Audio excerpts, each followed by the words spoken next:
ಮಹಾದೇವಿ ಅಮ್ಮ ಶ್ರೀಚಕ್ರವಾಸಿನಿ. ದುಷ್ಟರ ಶಿಕ್ಷೆಗೆಂದೇ ಇರುವ ಈ ತ್ರಿಶೂಲ ಏನು ಮಾಡಬಲ್ಲದು ಎಂಬುದನ್ನು ಈ ಪಾಪಿಗೆ ತೋರಿಸು ಮಗಳೇ.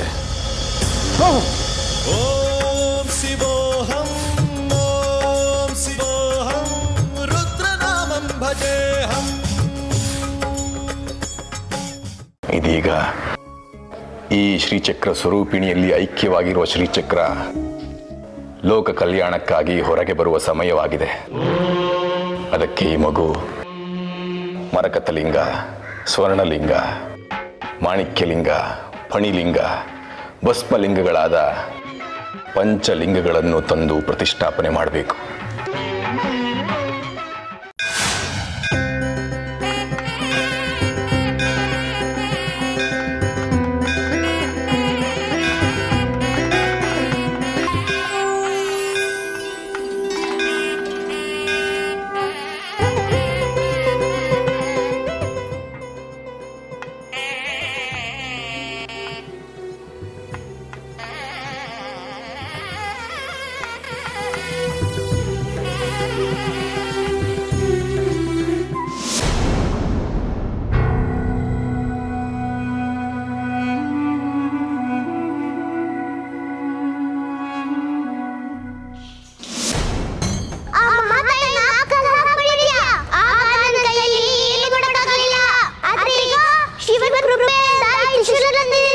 ದುಷ್ಟರ ಶಿಕ್ಷೆಗೆಂದೇ ಇರುವ ಈ ತ್ರಿಶೂಲ ಏನು ಮಾಡಬಲ್ಲದು ಎಂಬುದನ್ನು ಈ ಪಾಪಿಗೆ ತೋರಿಸು ಮಗಳೇ.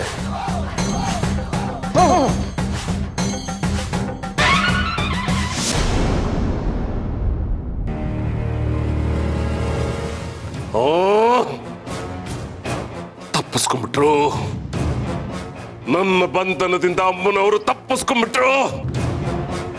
ಬುದ್ಧಿ ಇದೆಯೇನ್ರಿ ನಿಮಗೆ? ಬೆಳಗೋ ಬೆಳಕನ್ನ ಯಾರಾದರೂ ಕಟ್ಟಿಡೋದಕ್ಕಾಗುತ್ತಾ? ಆಕೆ ಮಹಾತಾಯಿ, ಕರುಣಾಮಯಿ. ಅವಳಿಗೆ ನಾವು ಶರಣಾಗಬೇಕೇ ಹೊರತು ಅವಳ ಮೇಲೆ ಸವಾರಿ ಮಾಡೋದಕ್ಕೆ ಹೋಗಬಾರ್ದು. ಇಲ್ಲ, ಈ ಸಾರಿ ನನಗೆ ಧಕ್ಕೆ ಧಕ್ತಾ ಇತ್ತು. ಆದ್ರೆ ಸ್ವಲ್ಪದಲ್ಲಿ ಜಾರೋಯ್ತು. ನಿಮಗಿನ್ನೂ ಆ ಶ್ರೀಚಕ್ರದ ಹುಚ್ಚು ಬಿಟ್ಟಿಲ್ಲ ಅಂತ ಕಾಣಿಸುತ್ತೆ. ನಾನು ಬದುಕಿರೋದೇ ಅದಕ್ಕೋಸ್ಕರ ದೇಶಕ್ರೇ. ನನ್ನ ಕೊನೆ ಉಸಿರೋವರೆಗೂ ಅದನ್ನು ಪಡ್ಕೊಳ್ಳೋದಕ್ಕೋಸ್ಕರ ಯುದ್ಧ ಮಾಡ್ತಾನೆ ಇರ್ತೀನಿ. ಅದ್ ಸಿಗೋವರೆಗೂ ಹೋರಾಟ ನಿಲ್ಸಲ್ಲ. ಇದು ಹೋರಾಟಗಾರನ ಛಲ. ಪರಮಾತ್ಮ ಶ್ರೀಕೃಷ್ಣ ಕೂಡ ಶಿಶುಪಾಲ 101 ಸರಿ ತಪ್ಪು ಮಾಡೋವರೆಗೂ ಕಾದಿದ್ದ. ಬಹುಶಃ ನಿಮ್ಗಿನ್ನೂ ಆ ಕಾಲ ಬಂದಿಲ್ಲ ಅಂತ ಕಾಣುತ್ತೆ. ಅದಕ್ಕೆ ಆ ಮಹಾತಾಯಿ ನಿಮ್ಗಿನ್ನೂ ಶಿಕ್ಷೆ ಕೊಡದೆ ಬಿಟ್ಟಿದ್ದಾಳೆ. ನಿಮ್ಮ ಪಾಪದ ಕೂಡ ತುಂಬಿದ ಕೂಡಲೇ ಮುಗೀತು ನಿಮ್ಮ ಕಥೆ. ಅದೇನಾದ್ರೂ ಆಗ್ಲಿ, ಶ್ರೀಚಕ್ರದ ಬೇಟೆಯನ್ನು ಮಾತ್ರ ನಾನು ಬಿಡೋದಿಲ್ಲ. ಅಮ್ಮನವರನ್ನೇ ಕಟ್ಟಿ ಹಾಕೋ ಶಕ್ತಿ ಇರೋ ನನಗೆ ಶ್ರೀಚಕ್ರವನ್ನು ಪಡೆಯೋ ಶಕ್ತಿ ಇಲ್ವಾ? ಹಾಗನ್ಕೊಂಡೆ. ಈಗ ಈ ಅಡ್ವರ್ಟ್ ಮಾಡ್ಕೊಂಡಿರೋದು ನೀವು. ಈಗ ಬರೀ ಪ್ರಜ್ಞೆ ತಪ್ಪಿತ್ತು, ಮುಂದೆ ನಿಮ್ಮ ಪ್ರಾಣ ಹೋದ್ರೂ ಹೋಗ್ಬೋದು. ಹಾಗೆ ಪ್ರಾಣ ತಗೊಳ್ಳೋದೇ ಆಗಿದ್ದಿದ್ರೆ ಇಷ್ಟು ದಿವಸ ಬಿಡ್ತಿದ್ರ ನನ್ನ ಶಕ್ತಿ ಏನು ಅಂತ ಅವ್ರಿಗೆ ಗೊತ್ತಿದೆ. ನನ್ನನ್ನ ಇತಿಶ್ರೀ ಮಾಡಿದ್ರೆ ಅವರಿಗೆ ಅಪಾಯ ಕಟ್ಟಿಟ್ಟ ಬುತ್ತಿ. ಹಾಗೇನಾದ್ರೂ ಮಾಡಿದ್ರೆ ಈ ಚಕ್ರಾಪುರಿ ತ್ರಿಪುರ ಸುಂದರಿ ಅಮ್ಮನವರ ದೇವಸ್ಥಾನಕ್ಕೆ ಯಾರು ಭಕ್ತರು ಬರೋಲ್ಲ. ಅದಕ್ಕೋಸ್ಕರನೇ ನನ್ನನ್ನ ಹೆದರಿಸ್ತಾ ಇದ್ದಾರೆ ಅಷ್ಟೇ. ನಿಮ್ಮ ಹತ್ರ ಬಡ್ಕೊಂಡು ನನ್ನ ಕರ್ಮಶೇಷಗಳು ಹೆಚ್ಚಾಗ್ತಿದೆಯೇ ವಿನಃ ನಿಮಗೆ ಮಾತ್ರ ಬುದ್ಧಿ ಬರಲಿಲ್ಲ ನೋಡಿ. ನಾನು ಬೋಧನೆ ಮಾಡ್ತಲೇ ಇರ್ತೀನಿ, ನೀವು ಮಾತ್ರ ನಿಮ್ಮ ಕೆಟ್ಟ ಚಳಿ ಬಿಡ್ಲೇ ಇಲ್ಲ. ಅದೇನು ಕರ್ಮವೋ, ಆ ಮಹಾತಾಯಿ ನನ್ನನ್ನು ನಿಮ್ಮ ಜೊತೆ ಗಂಟು ಹಾಕಿದ್ದಾಳೆ. ನೋಡೋಣ ಇನ್ನೂ ಅದೆಷ್ಟು ದಿನ ನಾನು ನಿಮ್ಮ ಜೊತೆ ಹೇಗಬೇಕೋ. ಯಾವಾಗ ನನಗೆ ಇದರಿಂದ ಬಿಡುಗಡೆ ಸಿಗುತ್ತೋ ಆ ಮಹಾತಾಯಿನೇ ಹೇಳಬೇಕು.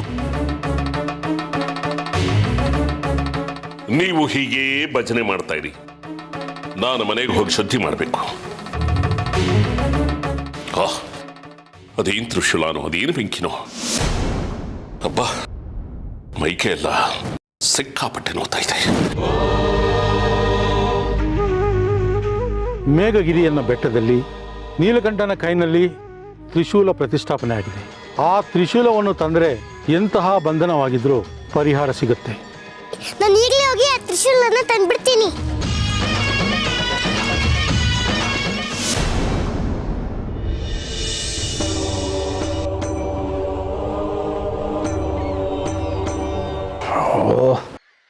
ಧ್ಯಾನದಲ್ಲಿ ಕುಳಿತುಕೊಳ್ಳೋಕ್ಕೂ ಆಗ್ತಾ ಇಲ್ಲ. ಈ ದೇಶಕ್ಕೂ ಕಾಣ್ತಾ ಇಲ್ಲ. ಏನಾಯ್ತು ಏನು? ಏನ್ ಮಾಡ್ಲಿ ಈಗ? ಏನ್ ಮಾಡ್ಲಿ? ಸ್ವಾಮಿ, ಓ ದೇಶಿಕರು! ಸ್ವಾಮಿ, ಅಯ್ಯೋ ಸ್ವಾಮಿ! ದೇಶಿಕರೇ, ಎಲ್ಲಿ ಹೋಗಿದ್ರಿ? ಇಷ್ಟು ದಿವಸ ನಾಪತ್ತೆ ಆಗ್ಬಿಟ್ಟಿದ್ರಿ. ತಾಳ್ಮೆ ಸ್ವಾಮಿ, ತಾಳ್ಮೆ. ಅಯ್ಯೋ ಬೇಗ ಹೇಳಿ, ನನ್ನ ಮನಸ್ಸು ದುಗುಡ ಆಗ್ತಾ ಇದೆ. ಆಯ್ತು, ಹೇಳ್ತೀನಿ, ಸಮಾಧಾನವಾಗಿರಿ. ನಾವು ನೀವು ಅಂದ್ಕೊಂಡ ಹಾಗೆ ತ್ರಿಪುರ ಸುಂದರಿ ಅಮ್ಮನವರು ಬಂಧನದಿಂದ ಮುಕ್ತರಾಗಿದ್ದಾರೆ. ಆ?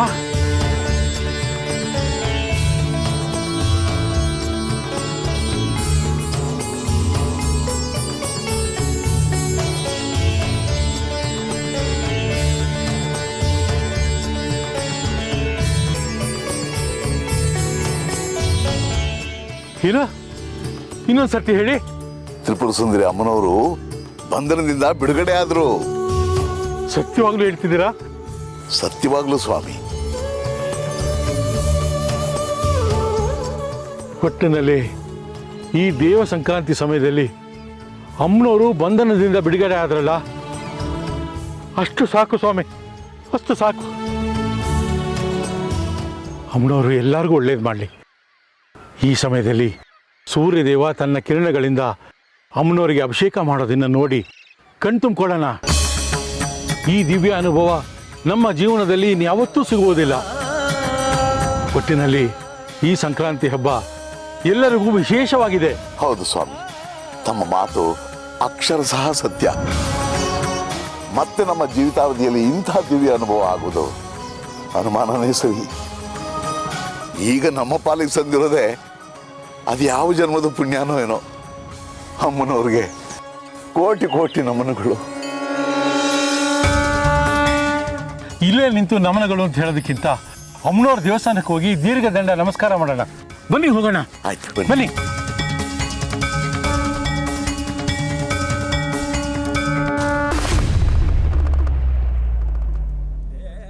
ಹೆಣ್ಣಿಲ್ಲದೆ ಗಂಡೆಲ್ಲಿ, ಹೆಣ್ಣೆ ಸರ್ವಶ್ರೇಷ್ಠ. ಇದನ್ನ ತಾವು ಒಪ್ಪಿಕೊಳ್ಳಲೇಬೇಕು ಮಹಾದೇವ. ಹೆಣ್ಣೆಂಬ ಅಹಂಕಾರದಿಂದ ಮಾತನಾಡುತ್ತಿರುವಿರಿ ದೇವಿ. ಹೆಣ್ಣಿಲ್ಲದೆ ಗಂಡು ಬದುಕಬಲ್ಲ, ಆದರೆ ಗಂಡಿಲ್ಲದೆ ಹೆಣ್ಣು ಎಂದಿಗೂ ಬದುಕಲಾರಳು. ಹೆಣ್ಣಿಲ್ಲದೆ ಗಂಡು ಬದುಕಬಹುದು ಎಂದಾದರೆ ಗಂಡಿಲ್ಲದೆ ಹೆಣ್ಣು ಕೂಡ ಬದುಕಬಹುದು. ಹಾಗಾದರೆ ಬದುಕಿ ತೋರಿಸಿ. ನೀವಿಲ್ಲದೆ ನಾವು ಬದುಕಬಲ್ಲೆವು ಎಂಬುದನ್ನು ತೋರಿಸುತ್ತೇವೆ.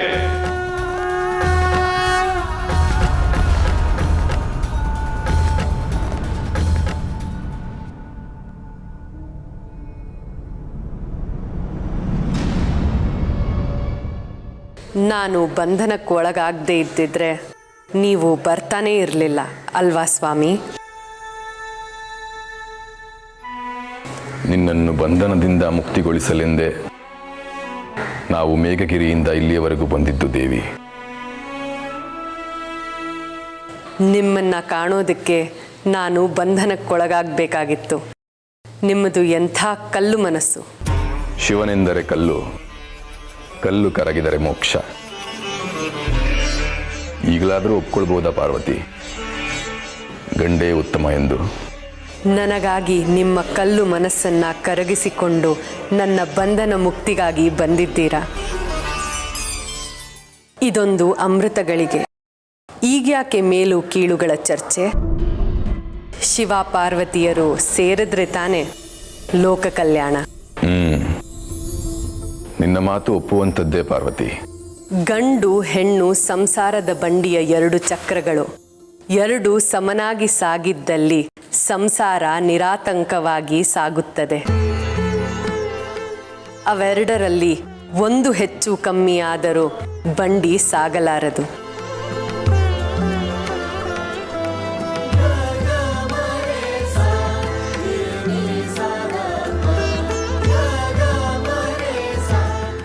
ಇದು ಲೋಕದ ಸತ್ಯ ದೇವಿ. ನಾನು ಹಠಕ್ಕೆ ಬಿದ್ದು ನಿನ್ನಿಂದ ದೂರವಾಗಿ ತುಂಬ ಬಳಲಿದ್ದೇನೆ.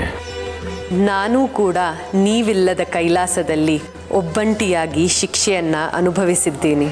ನಾವಿಬ್ಬರೂ ದೂರವಾಗಿದ್ದು ಲೋಕಕ್ಕೆ ಅನ್ಯಾಯವಾದಂತಾಯಿತು. ಸೃಷ್ಟಿ ಸ್ಥಿತಿ ಲಯಗಳಲ್ಲಿ ಲಯವಿಲ್ಲದ ಪ್ರಪಂಚದಂತಾಯಿತು.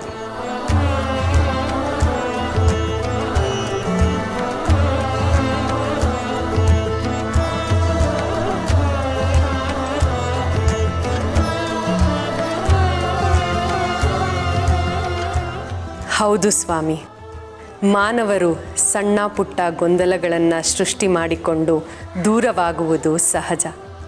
ಆದರೆ ದೇವತೆಗಳಾಗಿ ನಾವು ದೂರವಾಗಿದ್ದು ಘೋರ ಅನ್ಯಾಯ. ನಿನಗೆ ತಿಳಿಯದ್ದೇನಿದೆ ದೇವಿ, ಎಲ್ಲವೂ ವಿಧಿಲಿಖಿತ. ಕಡೆಗೂ ನಿನ್ನನ್ನು ಈ ರೀತಿಯಲ್ಲಾದರೂ ನೋಡುವ ಭಾಗ್ಯ ದೊರಕಿತಲ್ಲ, ನಾನೇ ಧನ್ಯ ಪಾರ್ವತಿ. ನಾನು ಧನ್ಯಳಾದೆ ಸ್ವಾಮಿ. ಈ ಬಾರಿಯ ದೇವ ಸಂಕ್ರಾಂತಿ ನಿಮ್ಮೊಡನೆ ಈ ಕ್ಷೇತ್ರದಲ್ಲೇ ನೆರವೇರಲಿ.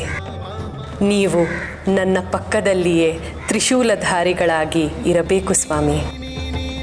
ಅದಕ್ಕಿಂತ ಸೌಭಾಗ್ಯ ಇನ್ನೊಂದುಂಟೆ ದೇವಿ, ಆಗಲಿ. ನಿಮ್ಮಲ್ಲಿ ಇನ್ನೊಂದು ಕೋರಿಕೆ ಸ್ವಾಮಿ. ನಾವಿಬ್ಬರೂ ಸಮಾಗಮವಾದ ಈ ಶುಭ ಸಂದರ್ಭದಲ್ಲಿ ನಿನ್ನ ಎಲ್ಲ ಕೋರಿಕೆಗಳನ್ನು ಈಡೇರಿಸುತ್ತೇನೆ. ಕೇಳು ದೇವಿ. ಇಷ್ಟು ವರ್ಷಗಳಿಂದ ಮೇಘಗಿರಿಯಲ್ಲಿ ಕೂತು ನೀವು ತಪಸ್ಸು ಮಾಡಿ ಒಂದು ತೃಣವೂ ಆಹಾರವನ್ನು ಸೇವಿಸಿಲ್ಲ ಅನ್ನುವುದು ನನಗೆ ಗೊತ್ತು. ದಯಮಾಡಿ ನಾನು ನಿಮಗೆ ಕೈತುತ್ತನ್ನು ನೀಡುವುದಕ್ಕೆ ಅವಕಾಶ ಮಾಡಿಕೊಡಿ. ನನ್ನ ಮನದಾಸೆಯನ್ನು ಅರಿತು ನೆರವೇರಿಸುವ ಈ ನಿನ್ನ ಕೋರಿಕೆಯನ್ನು ನಿರಾಕರಿಸಲಾದೀತೆ ದೇವಿ. ಹಾಗೆ ಆಗಲಿ.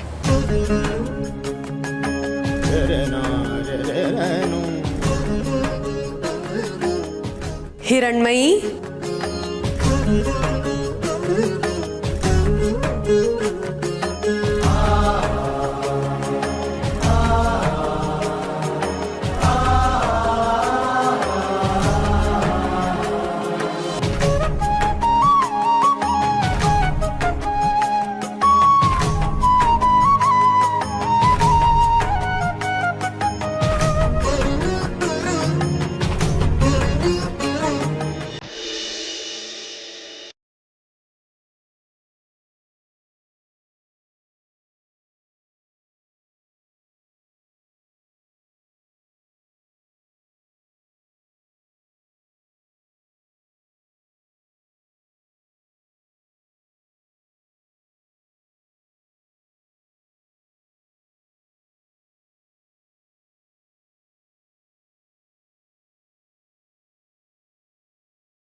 ದೇಶಿಕರೇ, ಇದೆಲ್ಲ ಹೇಗೆ ಸಾಧ್ಯ ಆಯಿತು?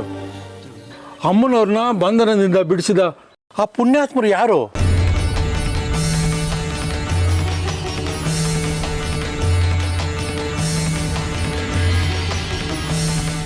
ಆ ಪುಣ್ಯಾತ್ಮರು ಬೇರೆ ಯಾರು ಅಲ್ಲ ಸ್ವಾಮಿ, ಅದೊಂದು ಪುಟ್ಟ ಮಗು, ಸಾಕ್ಷಾತ್ ನಮ್ಮ ಹಿರಣ್ಮಯಿ. ಅಮ್ಮನವ್ರನ್ನ ಬಿಡುಗಡೆ ಮಾಡಿಸೋ ವ್ಯಕ್ತಿಗೆ ಇರಬೇಕಾದ ಜಾತಕಕ್ಕೂ ನಮ್ಮ ಹಿರಣ್ಮಯಿ ಜಾತಕಕ್ಕೂ ಅಕ್ಷರಶಃ ಹೋಲುತ್ತೆ.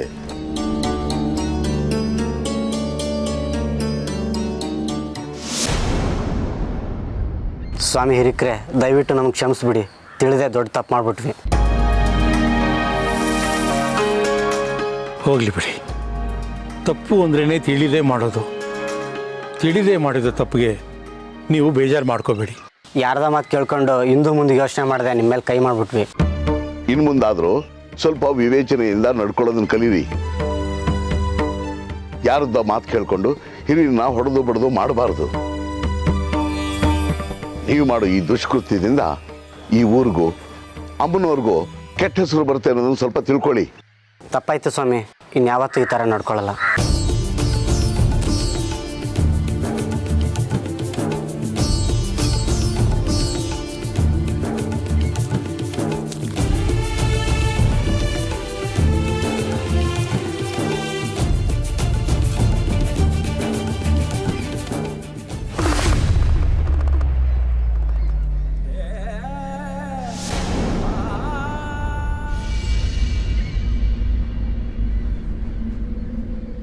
ಯಾಕೆ ಸ್ವಾಮಿ, ಏನಾಯ್ತು? ಯಾಕೆ ತಿನ್ನೋದನ್ನ ನಿಲ್ಲಿಸ್ಬಿಟ್ರಿ? ಇಷ್ಟು ವರ್ಷಗಳ ಕಾಲ ನಾನು ತಪಸ್ಸಿನಲ್ಲಿ ನಿರತವಾಗಿ ಉಪವಾಸವಿದ್ದೇನೆಂದರೆ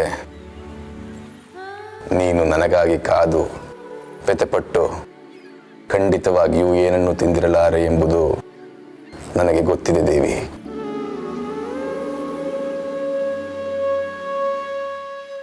ಈಗ ಮೊದಲ ತುತ್ತಿನ ನೈವೇದ್ಯ ನಿನಗೆ, ನಂತರದ ಪ್ರಸಾದ ನನಗೆ.